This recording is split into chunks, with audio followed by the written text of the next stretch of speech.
Safis Mani, and you're watching another episode of the Fulbright Women Podcast Season 1, where we bring to you the brightest women of Pakistan and share some of the amazing work that they're doing in their fields. Today we have with us Alishae Khar, who went to Georgetown University for her Fulbrights to get her master's in public policy. And she's currently working with the Government of Punjab as their Senior Policy Analyst. And today we're going to be talking about her experience in the public sector in Pakistan. Hi Alishae, I'm good. How are you? To finally see you, and honestly, thank you so much for accommodating. It's really nice of you. I felt so bad. I'm like, she's gonna not contact me to this girl, but I have to appreciate your patience. No, I'm just glad that after all that back and forth for all those days, you're finally able to, do this. Yes. Sorry, we have like multiple projects going on. One of them is opening, one of them is closing. You know how it goes then. That's correct. So Alishae, I think I just want to, good that you mentioned multiple projects because that's what I want to begin with. Your current role as a Senior Policy Analyst for Government of Punjab. What does the job entail really? So it's actually pretty interesting, and I wish I had a definitive response for that because it's really not like a sort of like a cookie cutter approach or like a black and white thing. But policy analysis entails a lot of different like multifaceted cross-sectoral approach. It's basically trying to work with government, trying to work with clients, trying to work with the public and private sector and coming up with sort of like client-specific and innovative solutions as to how you want to go about it. So for example, if you have a client and they say, this is our problem, we feel like there's too many out-of-school children in Punjab. So in accordance to that problem, you have to design a policy mechanism, you have to design a policy strategy, you have to design sort of a monitoring evaluation framework for them to be able to reach a conclusive end to their problem. And it really depends because most of our projects are tailored to our client-specific needs. So it really depends what they expect from us and how we go about a policy analysis as a result of it. Before we move any further, I wonder, and help us understand, is there a viable mechanism in Pakistan when it comes to the formulation and then implementation of multiple, different public policies? Yes, to be very honest, there is political economy, there is bureaucracy, there's red tapeism, all these things involved.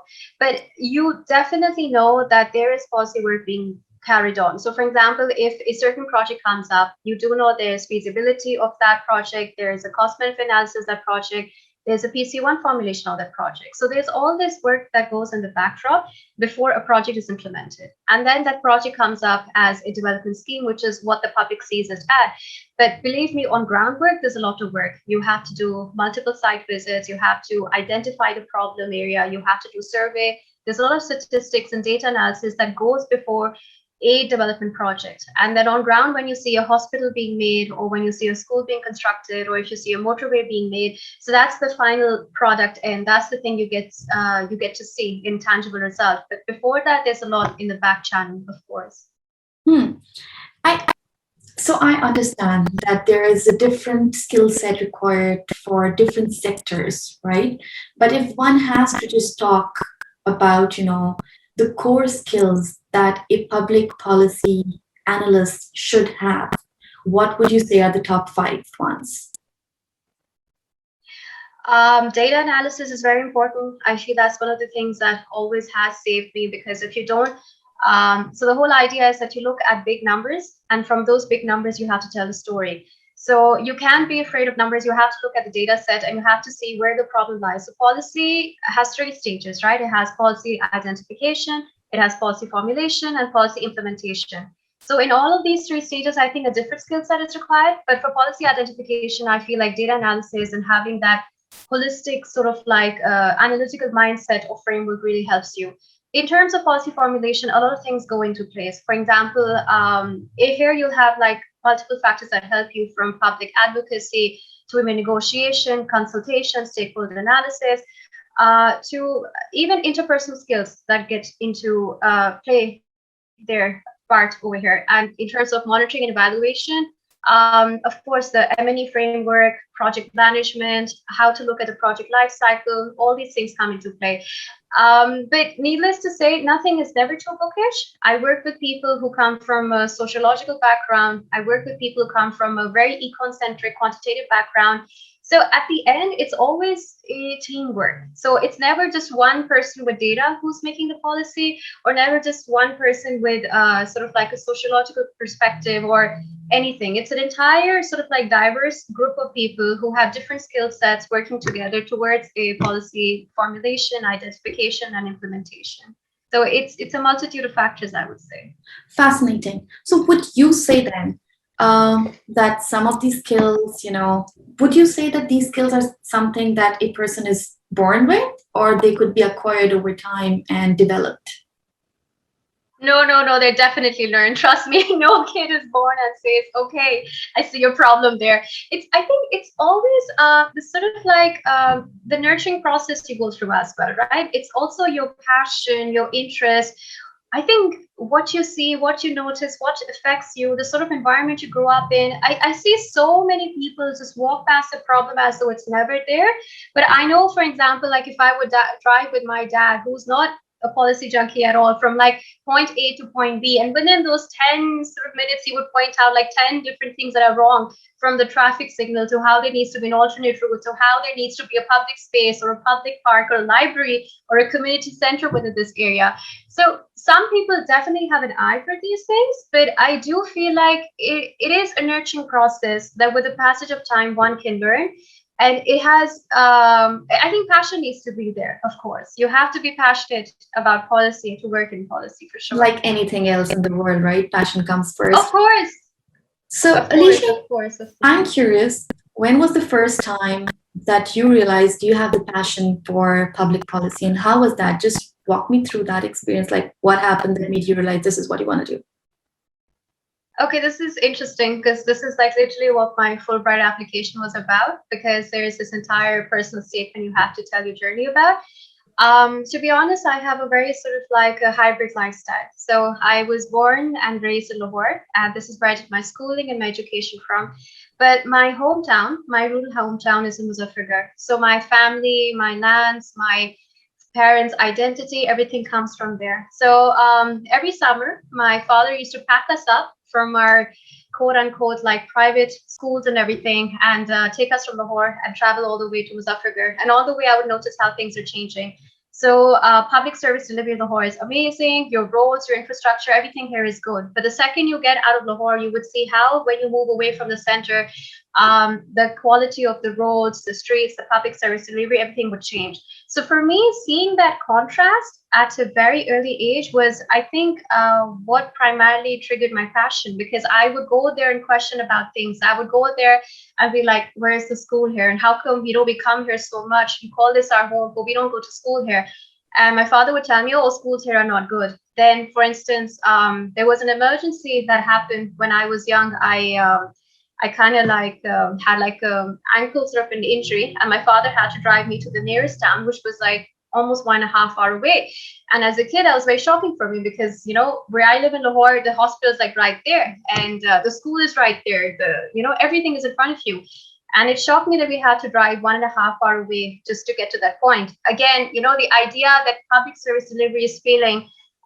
This was institutionalized in me in a very young age, when I would compare two different societies and the sort of set of opportunities that these two societies were offered.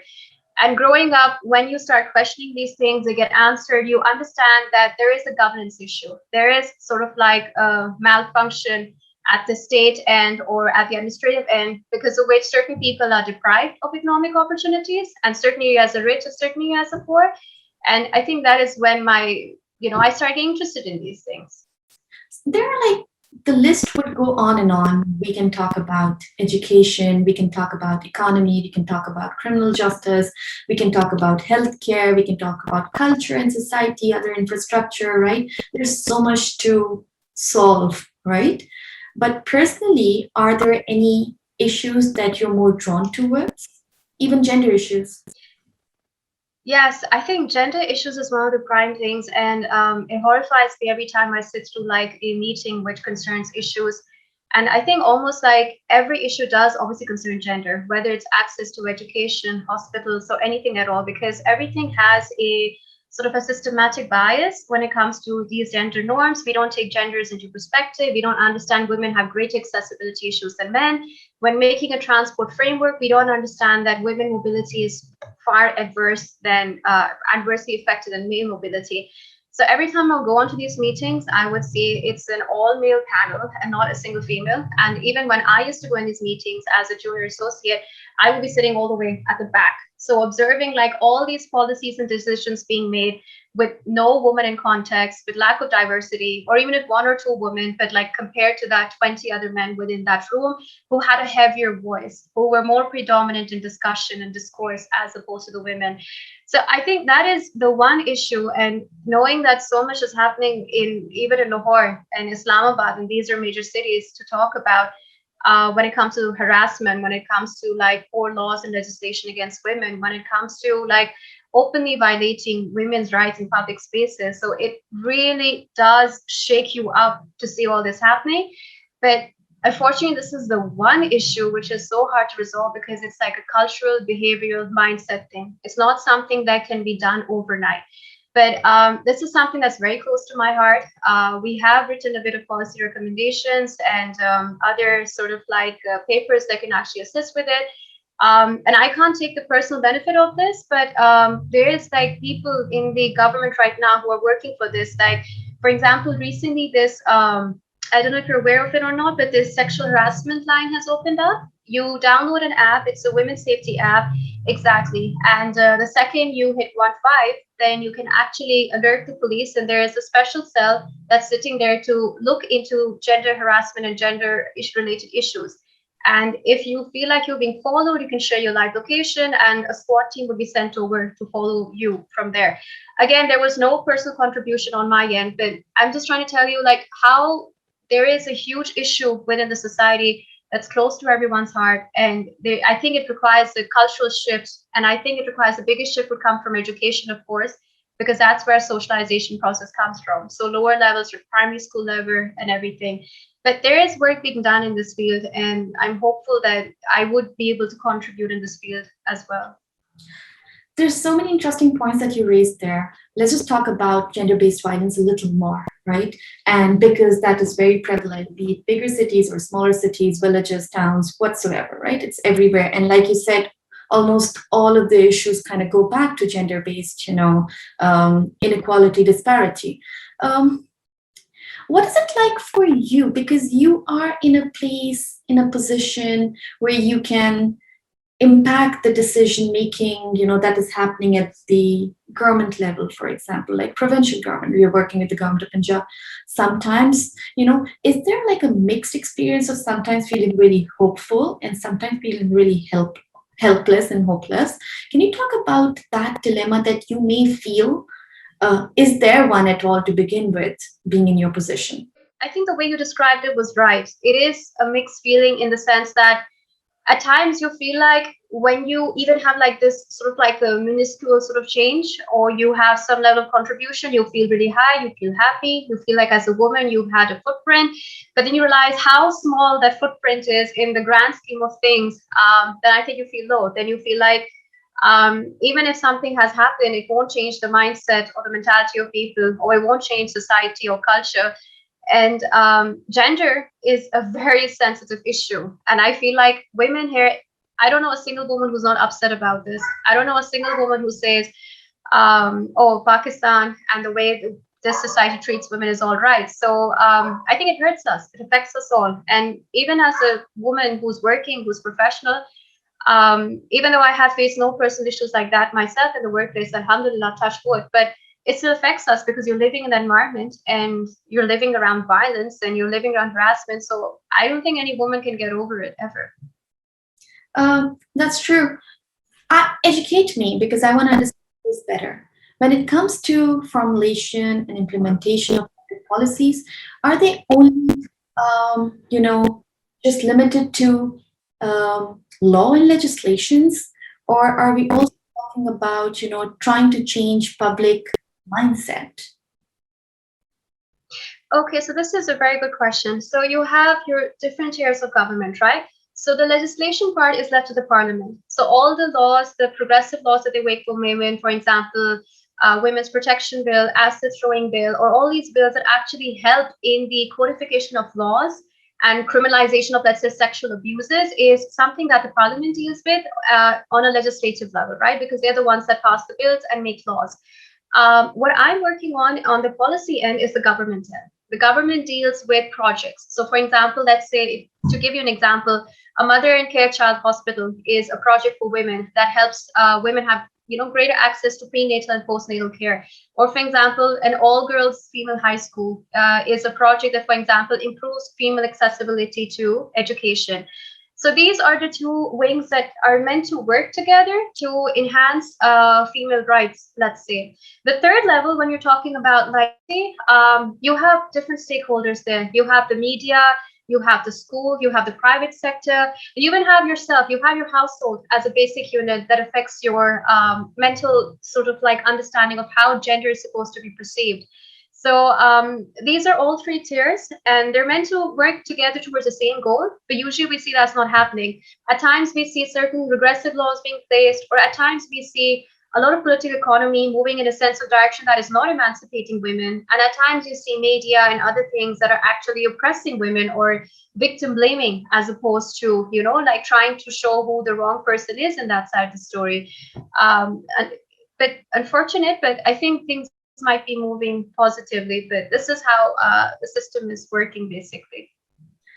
Now, I kind of want to segue into your personal experience working in the public sector in Pakistan. What is that like? I think it's very dynamic. I think for a girl who graduated and came back to Pakistan, I think it's very dynamic. In future, of course, I want to move on to greater things like have international exposure, join an NGO, or work probably not at the provincial level, right? But for someone who's starting off, trying to understand systems, trying to understand how policy making is done, trying to understand different stakeholders, how they interact, what different departments are, what their domains are, and how policy formulation is done on a provincial level, I think it is a very educating experience. It's also a very humbling experience because you come across a lot of different people from different walks of life. People who are so smart, people who are so intelligent, and have like 40 years of experience. And when you interact with them, you realize there's so much good talent out there in the country.